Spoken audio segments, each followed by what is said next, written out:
you're here. We want to welcome you for the day. Welcome, welcome, welcome. And I want to introduce our executive officers first this morning. First, as you know, the Chancellor, Mr. Jimmy Nopolis.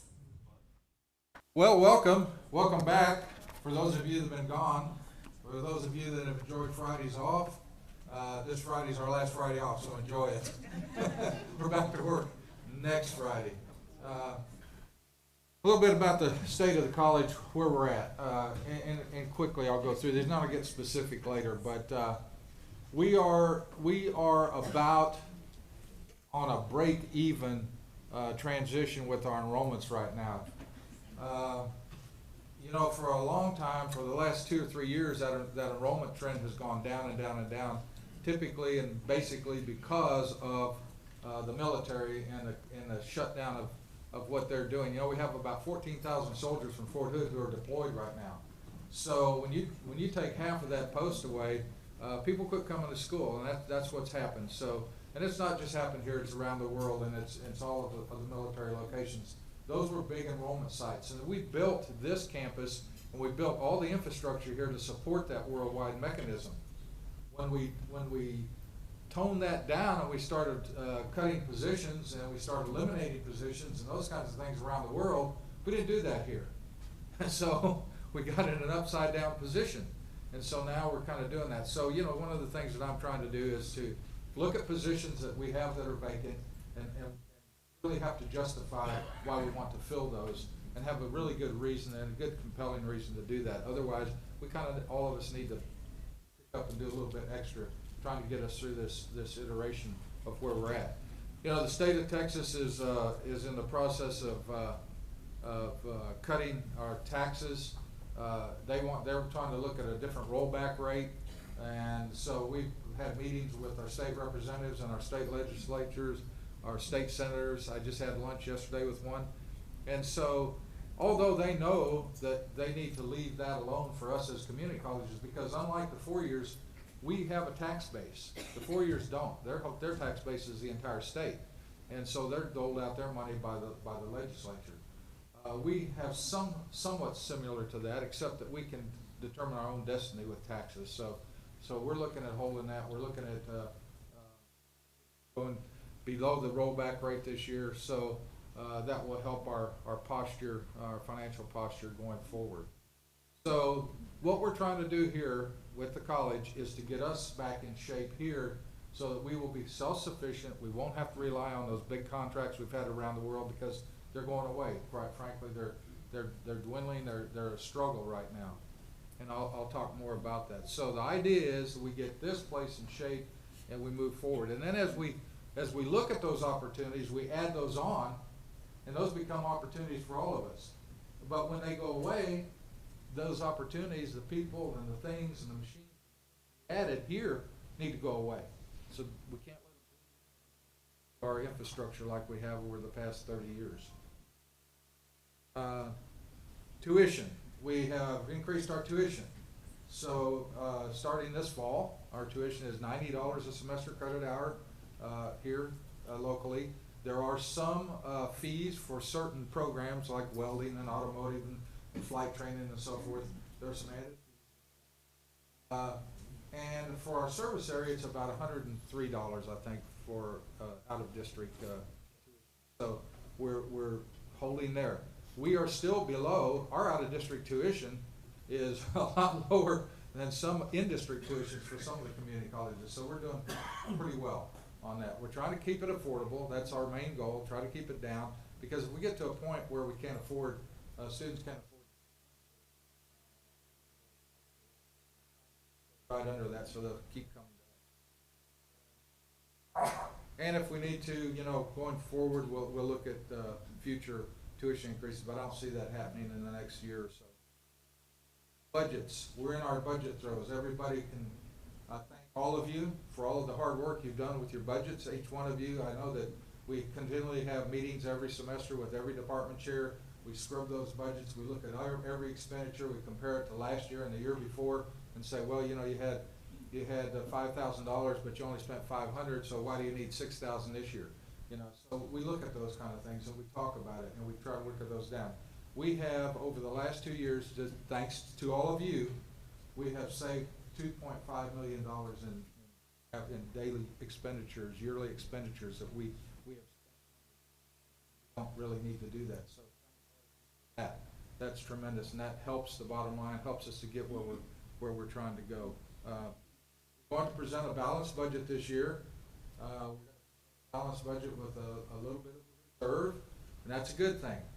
Once we get through this enrollment process that we're going through right now, with early college, high school, we just enrolled about 280, and Jan will talk more about that in a minute.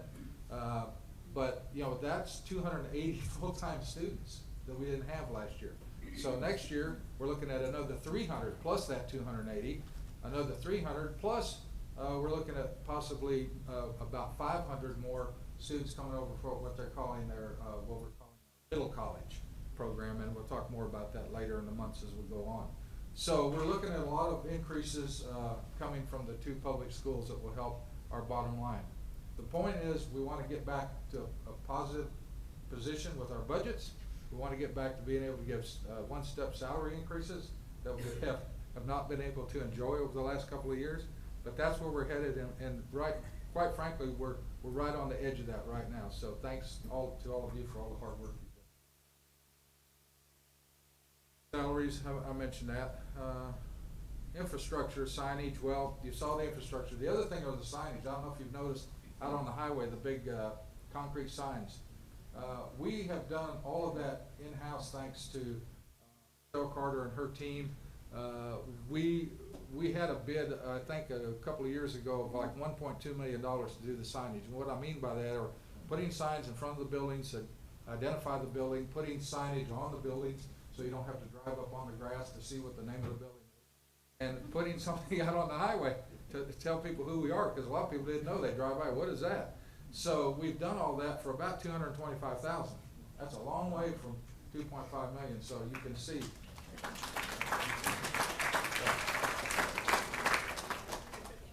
So those are some of the kinds of things that I'm talking about that we need to focus on and get those things done. And you're going to see more of that as you go along. You'll see those called monument type signs.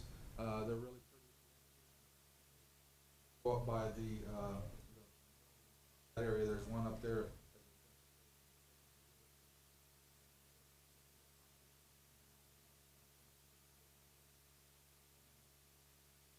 So that will help. And I told Mr. Duggar, I said, you know, I love this sign you've got out here on the highway. The letters are 6 feet high. The shield is 6 feet high. It's going to be lit. He's doing all that. And so I'd like one on the other end of campus. And so his budget. So good luck, right? Flip the model. Okay, where's Jan? Draw down in the military. Yeah. Okay. Well, I kind of talked about that a little bit. You know, the military has been our staple for so long. But now we've got what we call flip the model. That was Jan's term. That's why I can't remember it, but wasn't mine. It can't stick, but I like it. So anyway, the whole idea is to get back and we become a community college, part of the community's college. And so that means the military's great. We love them. They'll come to school here. That's wonderful. But we've got to get back to being a community college for the community.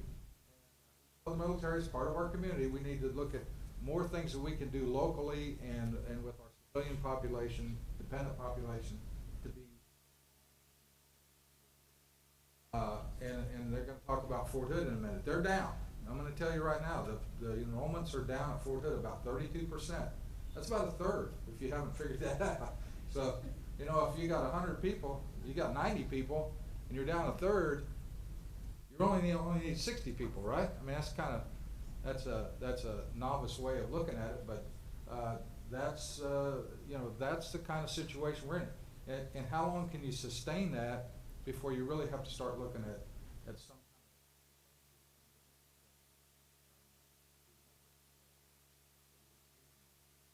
not profitable, but not losing money. KISD and CCISD, I talked about that. That'll be talked about more in a minute. But again, we're working very diligently with Colina Independent School District. As I said, there'll be 600 early college high school students in the next couple of years over here taking they're full-time students, okay? So they'll take their high school classes here on this campus. They'll go out of that high school, the Maker Center, and the old HR building. They'll go out of those two buildings. They'll go on campus to take classes with you all, and they're just that's to get that college experience with a pathway to Texas A&M. So Dr. Ady and her staff and Dr. Garrett have worked diligently with Texas A&M to get those pathways built so that those students can migrate from KISD through us up to Texas A&M. So that's sort of our goal, and that's what we're working on. Great partnership with both of those institutions. In addition to that, we had talked about a STEM program, and we talked earlier about, well, there are about 450 kids in the Smith Middle School, so Saturday they're having their grand opening. If you didn't or did get an invitation open to the public, you should go check out Smith Middle School. That's their new STEM program, so 6th, 7th, and 8th graders. Talked to Dr. Kraft, he said, well, when those 8th graders become sophomores, we're going to start letting them come over to your juniors. They're going to start coming over to CTC. Well, in the meantime, they have a program. It's pretty much centered around over at Shoemaker High, but what he decided to do was sort of open that up, and so next year, he told me in September, get ready, he's going to start pushing about 500 students over here who will probably be taking full loads with us. They'll go to their high school to do their high school work. They'll still be on the football team and the band and all that, but they'll come over here to take college. So get prepared. It's coming. We're just a couple semesters away from that. Coppers Cove has decided not to build their career center that they talked about for a couple of years. They want to use our career center. So Ronnie Turner and Dr. Ady and Jan have worked diligently with Coppers Cove ISD to bus. They're going to start busing students over to put programs in there, as well as culinary arts. I think, you know, Les and Chef Lezo, you all are seeing that coming, along with KISD coming to culinary arts. So anyway, lots of changes, lots of good stuff, and we're looking forward to those continued relationships. Okay, Nate, I'll go to the next one. Navy, Fort Hood, Pacific Far East. Okay. All right, Navy. First, we just negotiated our third option period, and Michelle Carter had told me she got a letter from the Navy yesterday. She's going to brief me today on what that is, and so we can move forward with that option period, 1 October of this year through 30 September of next year. The biggest change, the Navy eliminated the distance learning program from that contract. Well, so what does that mean? Well, that means that they're taking the distance learning courses that we used to run in conjunction with 9 other colleges on those ships, and they've just basically opened it up. And so we have taken all of our distance learning courses. They're going to run it through their portal, so that gives us the opportunity to put all of our courses out there and make them available to the Navy. But it also gives all those other colleges that opportunity also. So we're going to do that. But it did eliminate all the DL site personnel from our operations in Norfolk and in San Diego. So in that elimination, most of those sites had already had rotations and had people who were vacant. You know, the positions were vacant, the billets were vacant. So I told them they can't hire anybody. So they've been operating with 2 or 3 staff at each of those headquarters, and where they needed about 5 or 6. So now that we've shut that down, we eliminate that, but then we've hired to fill those billets, one person in Mayport, Florida, another person up in Bremerton, Washington, who've been with the DL program for forever, and those 2 gentlemen will continue working with the IL program. So we have a 9-month drawdown. We're going to reduce the staff and a total reduction to the headquarters of 6 people in each one to include those 2 billets. So you're going to have 6 people on the East Coast, 6 on the West Coast. The option period 4 will happen in October of 2018, and then we'll decide at that point, hopefully they'll come out with a rebid, and we're going to see if we're going to rebid it. If we can't at least break even or better, well, I'm not going to rebid it. I'm just telling you now, we're not going to do that in Europe or the Far East or the Navy or any of those contracts. If we can't see that we can make money, we're not gonna rebid them. And so just so you'll know, hopefully it'll work out to our advantage. But Europe, 4-year contract with the Europe Command. We have a 4-year contract with Central Command. We have a dean and 10 staff members. Those are the countries that we cover, and those are the services that we provide for the most part. You don't see Air Force up there. Now, Marines, I include those with Navy, but the Air Force, we shut down the Air Force sites because the Air Force changed their parameters on how to use tuition assistance, and only one associate degree can be earned. You join the Air Force, you join Community College of the Air Force. So we're out. The only one that was in the European theater and the Far East theater was University of Maryland, because to get that degree, you still have to take English, history, or math with another college. You can't get it through Community College of the Air Force. So we don't have those contracts. We can't teach that stuff. We can do it online. Those students don't want to do it online necessarily. So we shut down all the Air Force sites in Europe and the Far East because we were, for 2 years, in some of those sites, we paid a site person to be there and had 0 enrollments. Okay? Can't keep doing that. But we had a contract. We had to fulfill it. We didn't want to get on their blacklist, and we didn't want to be in non-compliance with any of those government contracts.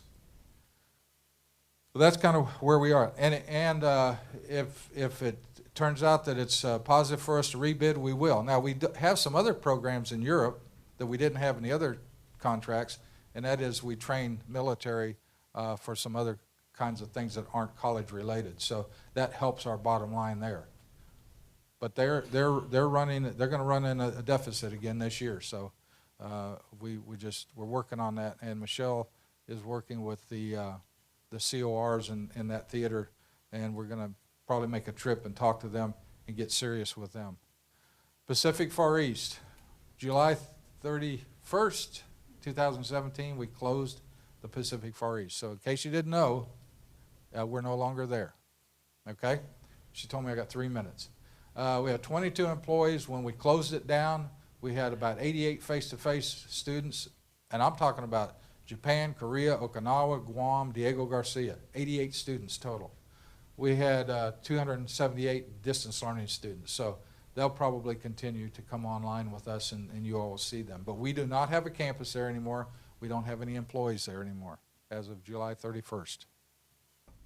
Good morning. My name is Raul Garcia, and I'm the Dean of the Continental and the Fort Hood campuses. As the Chancellor said, and I'll start talking about my slides here, our enrollments. He says we're down 30-something percent. I'm going to go a little bit farther and say probably more like 40. In the last 9 months, I'm going to say, we've really dropped tremendously at Fort Hood. Now, if you read the newspaper, one of the things about Fort Hood, you know that about, I think, 25% of all the troops have already been deployed. Okay, we're starting to get some back, and they're not all deployed to Afghanistan anymore.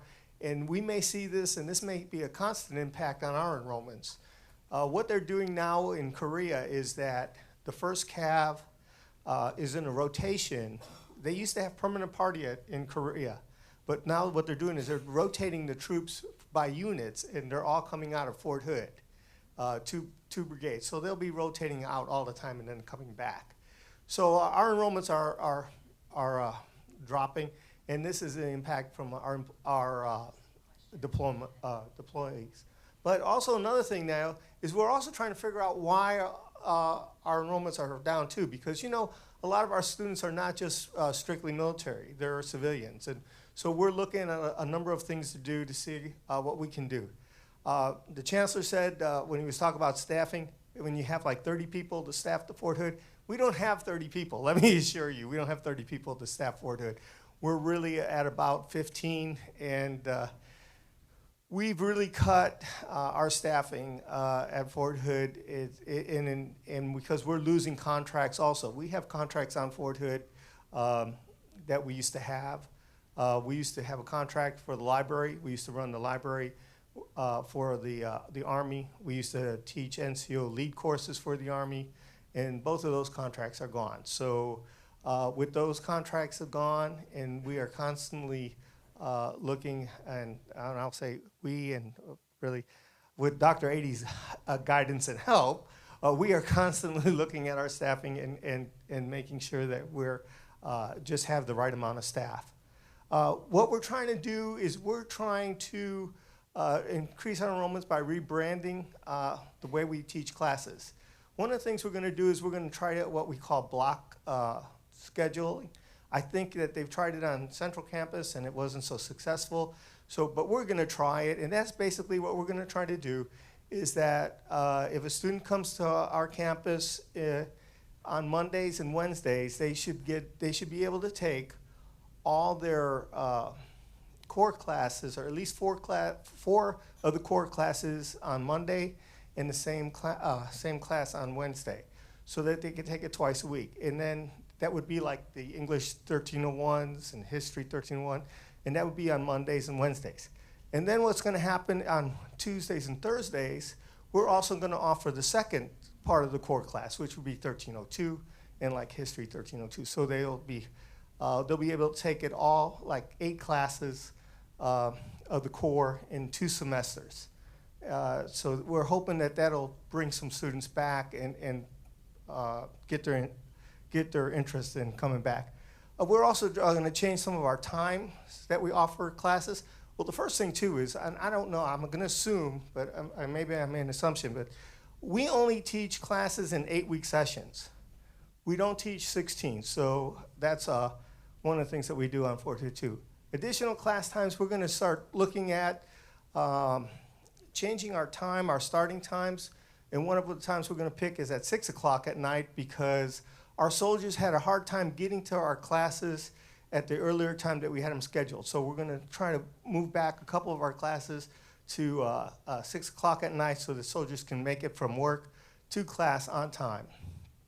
We're also doing unit classes. We're looking to do unit classes and briefings. We're working, trying to get a better relationship with our education center, counselors, because they've all completely turned over, and we're trying to get back into the units so that we can give them briefing. But it's a little hard to give a briefing to a unit if we don't have the units on Fort Hood.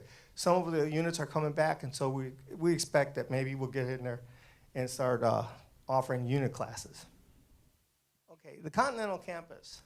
The Continental campus, we have about, we have about 14 different locations throughout the United States, and we are just impact, just like everybody else, as the Chancellor said, we are in strict competition throughout the United States. So what does that mean? That means that our enrollments are down also. And what we're doing is we're looking at our staffing there. We have some locations that we staff with only 3 people. And when I say 3 people, we have 3 people at a location. I'll give you an example. I'll talk about one is like Fort Lewis, Washington, or Joint Lewis-McChord, they call it, Washington. We have 3 people there. We have, this term, we have a little bit about, I think, about 250 student enrollments. They have 3 people there that run the program. Those 3 people hire the instructors, they register, they advise, they take money, they make the schedule, they develop the schedule, they do everything. So as you can see, we run a pretty tight and lean ship in the Continental. There's only probably 1 or 2 different locations that have more than 3 people located there. As you can see, the Chancellor was talking about the Air Force at Holloman Air Force Base. We did close our site. We did have enrollments though, but they just weren't there. We had started, when I first got here, we started with 2 people that were staffed there, and then we moved it down from 2 down to 1, and then to part-time, and then we just finally closed the whole location. Our biggest initiative to increase our enrollments is we're going to try to broadcast classes using Blackboard Collaborate. And why we're doing this is we have some sites and some locations that we opened up prior to the downfall in enrollments. We have Fort Rucker and Eglin Air Force Base. And Eglin and I say Eglin Air Force Base, it's not because we're there to support the Air Force. We're really we were put there to support the 7th Special Forces Group.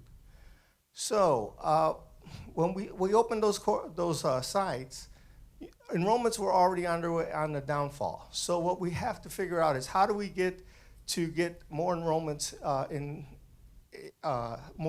Continental in those 2 locations, in Fort Bragg and a couple other places. So what we're going to do is we're going to start broadcasting. We're doing this for a couple of reasons. Number one, in some locations, the market or the student population is very small. And another reason, in many of our locations, we can't find qualified instructors to teach the classes.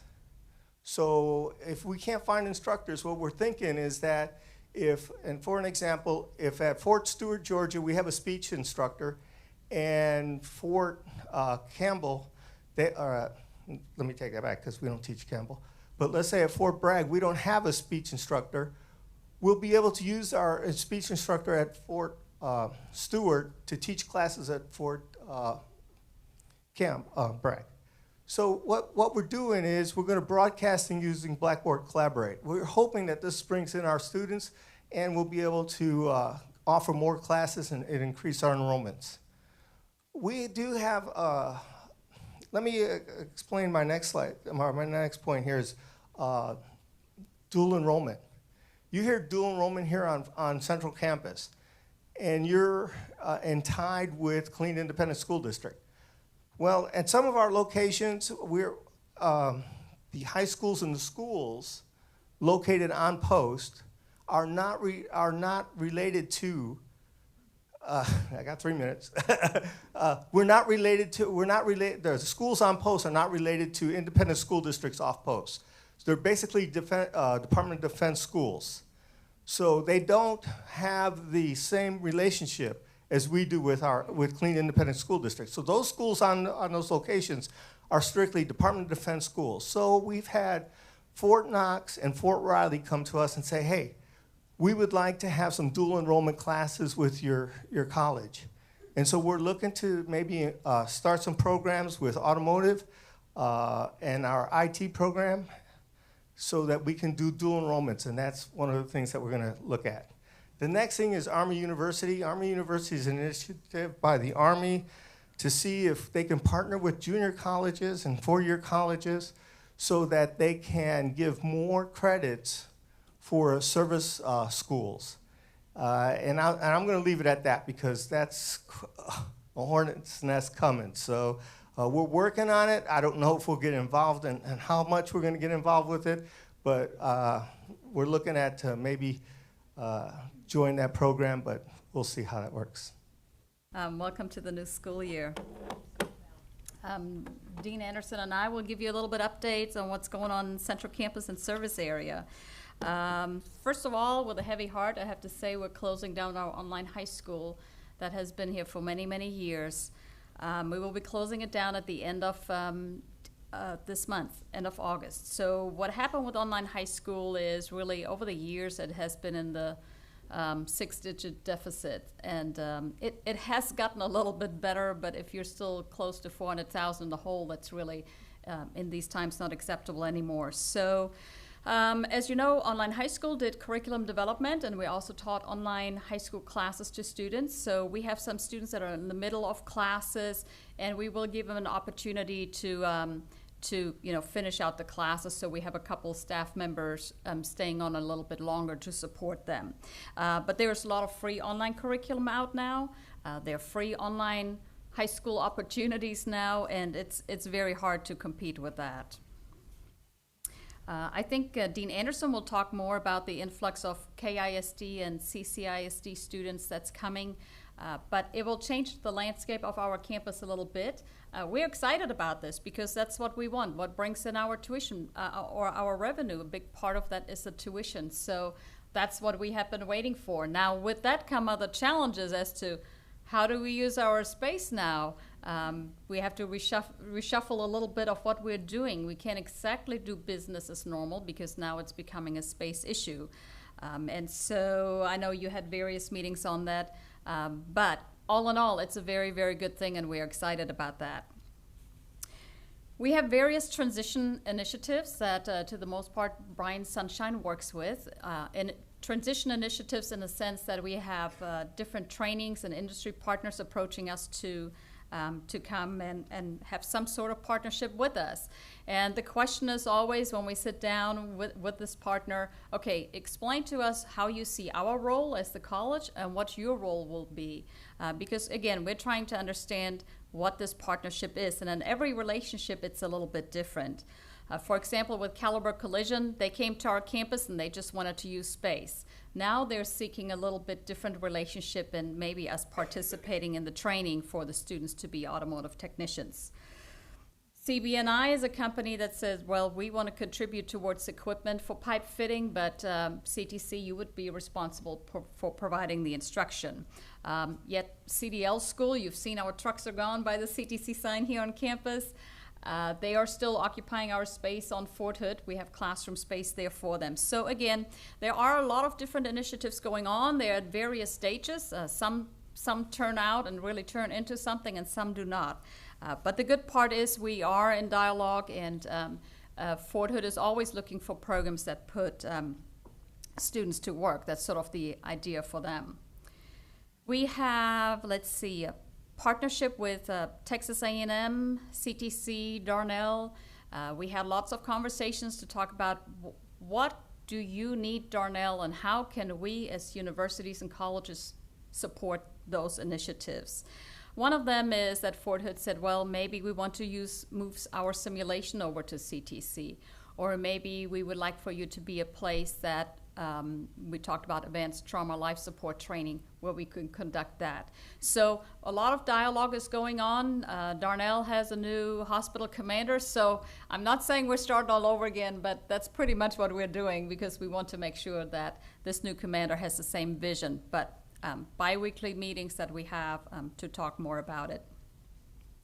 As we're exploring industry partnerships or any kind of partnerships with Fort Hood, with other industries to serve exiting military students, we have to keep in mind that this needs to be a mutually beneficial relationship, and Fort Hood has the goal that the service members get to work.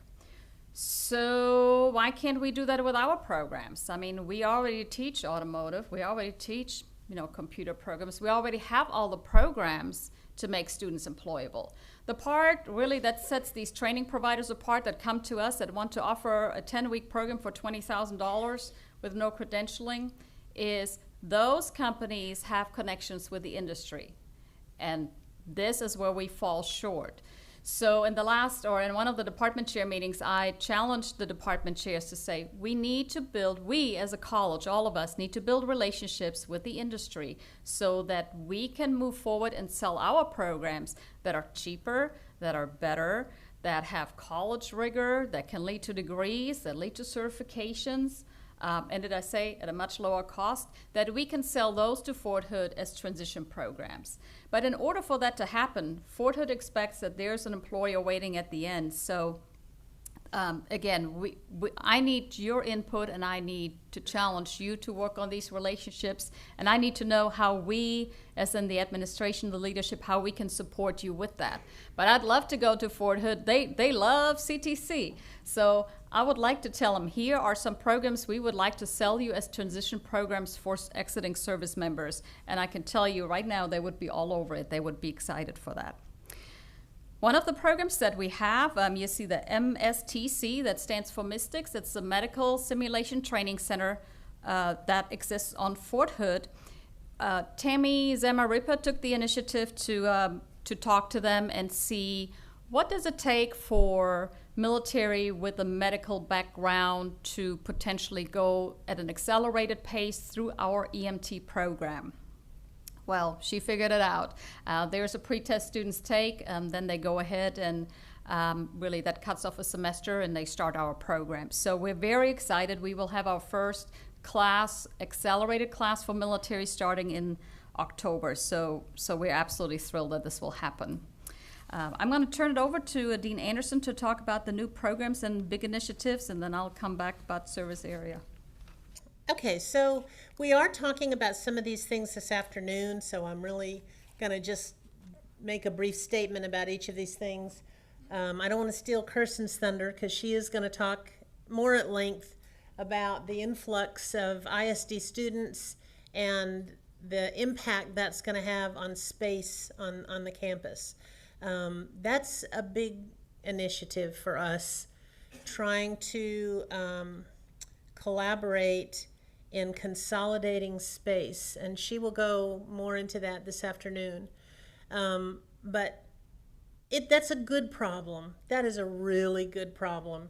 And it's a really exciting prospect that we're going to have high school students here. We're not the only ones that are doing that. I think that's a trend in community colleges. They're turning to dual credit and dual enrollment as a means for revenue, for one thing, as the state continues to do budget cuts. But it's also an exciting opportunity to collaborate with the community in that way. I think KISD is totally on board with us. We've been great partners so far, and I think they'll continue, and I think that Coppers Cove ISD is also anxious to come on board. So we'll talk more about that this afternoon. I'm going to kind of skip to the book initiatives in case because she's giving me the time sign. So we'll cover new programs this afternoon. Let me talk a little bit about the book initiatives. We did the big textbook initiative study. We put out the parameters that we wanted you to keep your textbook costs to about $50 and also have an ebook option. I have to say that having studied everybody and what they do in all departments, we learned a lot. We learned that most of the departments could get there.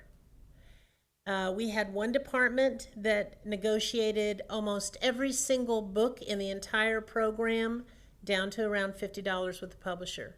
So we know that negotiating is possible. That's a big yippee in my book. Another thing that we learned was that some departments could afford to get rid of their textbooks. They entirely got rid of them. They wrote what they needed to write. They printed that at the print shop, and they spiral bound it, and they sold it in the bookstore. Other departments are doing that for some of their courses, not all of their courses. But that's an interesting prospect. The more we looked into it, the more we discovered other options for textbooks, and some of them are exciting options.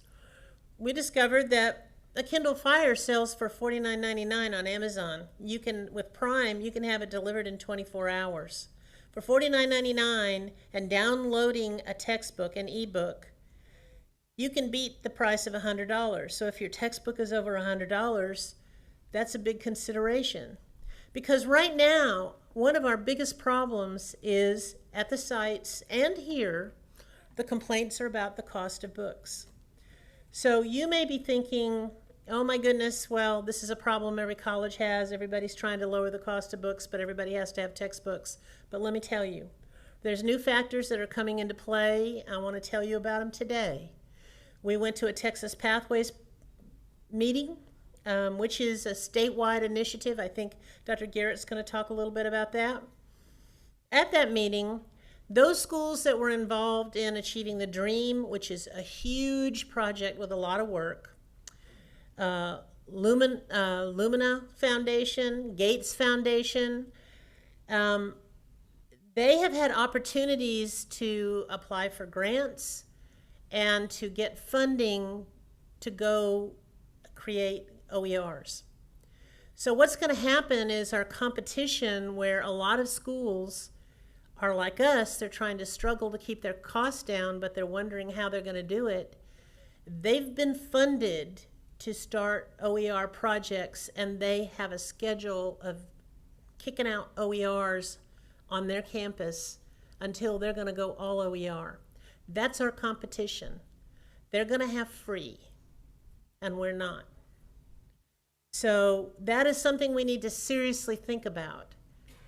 We've been lucky so far in that here at Central Campus, our enrollments have not dropped a whole lot. I mean, they've dropped like everybody else. But we're going to be competing with Texas schools who are going to have something that we don't have. And we need to really seriously consider what are we going to do about that. Just the other thing I want to throw out, we'll talk some more about that this afternoon. One other thing I want to throw out is that where I've been noticing that a lot of students have trouble getting their books. Usually it's affected by financial aid. They're waiting for financial aid to come through so they can buy their book. But I want to let you know that Google eBooks, if you were to Google Books, that you will get a site that will come up that you'll think is a loop. You'll think this is the wrong thing. Why did it not take me there? This isn't working. But if you look, there's a little word under Google that says books. And if you type in the name of a textbook there, almost invariably, I'm not saying 100% of textbooks are there, but I'd say the majority of textbooks that I check are there. And there's either 3 chapters available, 5 chapters available, and sometimes the entire book is available through Google Books. Now, the goal of Google Books is to sell ebooks, but when you have students that are waiting for books and they are desperate and they don't want to get behind, and they don't have the money to pay for them, that is a good place to check, and I would recommend you check that out. Because sometimes I know your publishers provide the first couple of chapters, but this is a possibility. It provides half a book or the whole book, which buys them more time or buys them all the time in the world if the whole book is there and they want to use that ebook. As you know, we have a 12-county service area that we serve with their educational needs.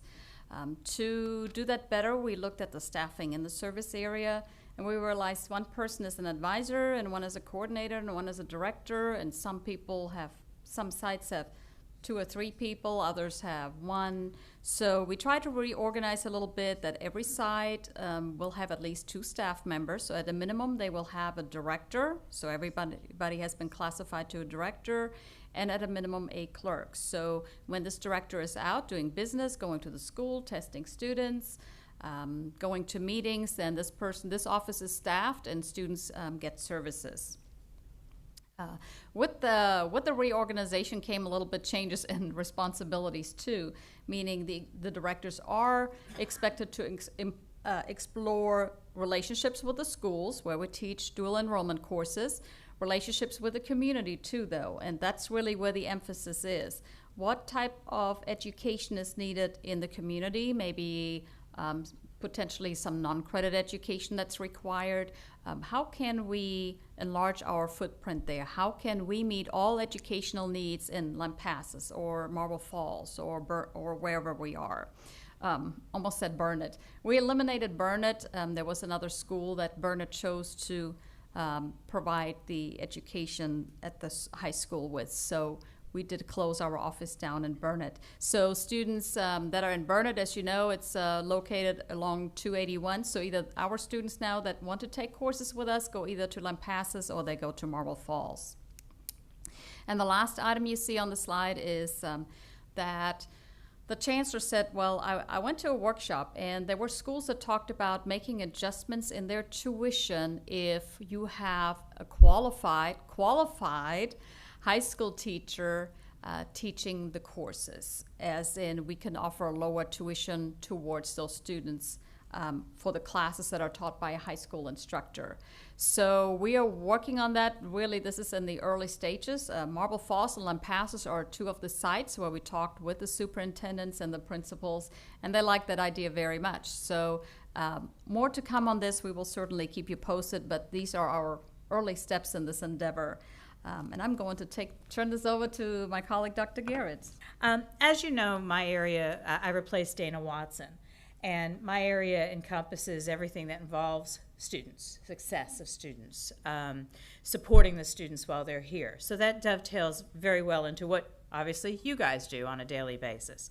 So our interaction is very important, and the work that I do very closely with Dr. Adey and Ms. Carter supports this institution and what you do with the students. But anyway, because I have student success, I thought I'd just kind of start this off quickly with a little bit of information about the students you're about to get in your classroom next week. Do you know that the students that are the traditional ones that finished high school and come to your classroom, they're the last group that you'll see that was born in the 1900s? Okay, think about that. And the high school students that you have, they're all 2000 babies, 2000 or later babies. So, I mean, am I making you feel old? Okay. So it was very, very timely. I just got this article this morning about these students. And did you know that they're the first generation that the phone has been their primary video game, direction finder, electronic telegraph, and research library, okay, their telephone. Before that, they were more used to using the traditional ways, but this is the first group that has that. Did you know that electronic signatures have always been legally binding in their lifetime? They think of themselves as consumers of what you give, and they feel that they've taken out hefty loans to receive the education that you're providing. eHarmony has always been there for them to get their happiness. And Peanut comic strips have always been in repeat mode. They've never seen an original. They've always had an emoji to cheer them up, right? And they've never had unless they saw it in You've Got Mail, but the opportunity to hear a true dial-up modem, the high-pitched whiz of that, or whine. Zappos means shoes to them. And whatever there's a subject, there's a blog for it out there somewhere that they're getting their information to write the papers that you're going to be receiving. And in close, there's a bunch more if you want to look this up, but there's never been a sanctioned Texas A&M bonfire in their lifetime. So I thought that was kind of interesting. But anyway, those are the students you're getting. So I know that you've worked hard to understand them, and each semester you're probably surprised by some of the things that you see from your students. But moving on, my team has given me all these pages of things they wanted me to tell you, so I'm going to quickly try to summarize them. In student success, we have a new dean coming on board September 11th. As you know, Quivera left. Maybe you don't know. Quivera left and went to London. She's working at a university in London and in the law department for their student success. But Julie Starkey is going to be our new dean of student success. That position was reevaluated and promoted to a dean. It now includes student life, has been moved under this position, as well as the dorm. We'll all be reporting. So you can kind of see the supporting of the students is all coming into my area now. We are working on implementing a new product called Target X, and how that relates is that's our new basic CRM. You may have heard the term Hobson's, but any communication that goes out to the students will be done now through Target X once we get this implemented. But what's important to you is as we move forward with the implementation of Target X, our QEP, FAST, when you do the faculty advised Students Thrive thing, you'll be using Target X now. Well, not now, but as we move it into it, to keep up with that component of our QEP. In institutional accountability and curriculum support, they are focusing on using SharePoint to document and keep all of the information that's approved by the curriculum team out there for viewing, so that will be a repository of that information. Field of study. Field of study is very important, and I'm going to talk a little bit more about that in the next session when we talk about developmental ed and pathways. But I wanted to let you know that field of study is important because our students, it's a pathway for our students to move seamlessly to a university.